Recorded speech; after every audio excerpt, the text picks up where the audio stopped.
यह अक्टूबर की सबसे हैरान कर देने वाली कहानी है। एक महिला को उसके प्रेमी के सामने ही एक आदमी ने सार्वजनिक रूप से अपमानित किया और लोग उसकी तस्वीरें खींचने लगे। लेकिन महिला ने कोई गुस्सा नहीं दिखाया। इसके बजाय वह खुद आगे बढ़ी और उस आदमी की बंदूक की नली के सामने खड़ी हो गई। असल में वह महिला नायक की गुरु और प्रेमिका थी। उसने नायक की सुरक्षा के लिए अपनी जान तक दांव पर लगा दी। लेकिन इसके बावजूद नायक को 10 साल की सजा हुई और जेल में डाल दिया गया। जेल से रिहा होते ही उसने इंसानों से बदला लेने की ठान ली और अनगिनत लोगों का खून बहा दिया। बहुत समय पहले भगवान ने इंसानों और जादुई शक्तियों वाली चुड़ैलों को बनाया। भगवान ने चुड़ैलों को शक्तियां दी ताकि वे इंसानों की रक्षा कर सकें। हजारों सालों तक चुड़ैलों ने भगवान की शिक्षाओं का पालन किया और हर संकट में इंसानों की मदद की। लेकिन जैसे जैसे इंसानों की महत्वाकांक्षा बढ़ी, उन्होंने चुड़ैलों की शक्तियों को खतरा मान लिया।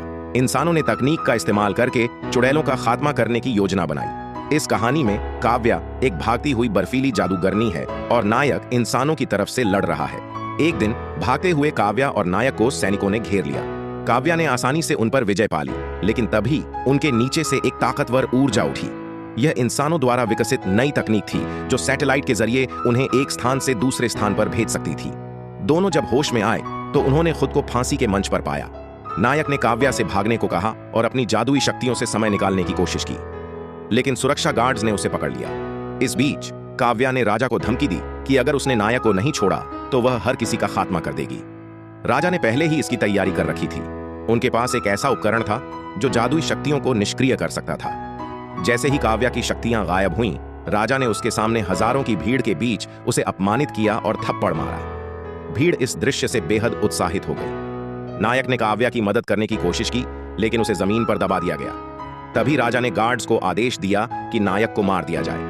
काव्या तुरंत राजा के सामने घुटनों पर गिर गई। उसने कहा कि यह सब उसकी गलती है और नायक का इससे कोई लेना देना नहीं है। उसने राजा से नायक को छोड़ने की विनती की, भले ही इसके बदले उसकी जान ले ली जाए। राजा ने बंदूक काव्या के सिर पर तान दी। जैसे ही काव्या को मारने का क्षण आया, नायक को अपना अतीत याद आया, जब वह एक भिखारी था और काव्या ने उसकी जान बचाई थी।